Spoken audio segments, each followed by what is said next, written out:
You ask Tiger to solve. This deals with linear equations with one unknown. The final result is x equals 13/7. Let's solve it step by step. Simplify the expression. Expand the parentheses. Simplify the arithmetic. Group all constants on the right side of the equation.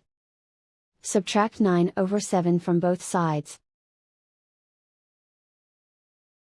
Combine the fractions. Combine the numerators. Reduce the zero numerator.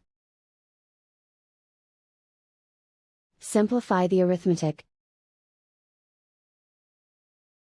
Convert the integer into a fraction.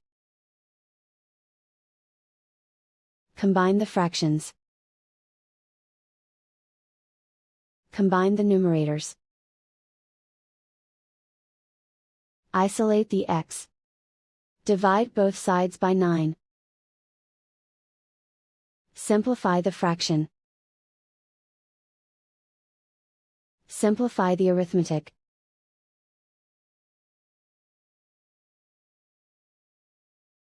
And so the final result is x equals 13/7.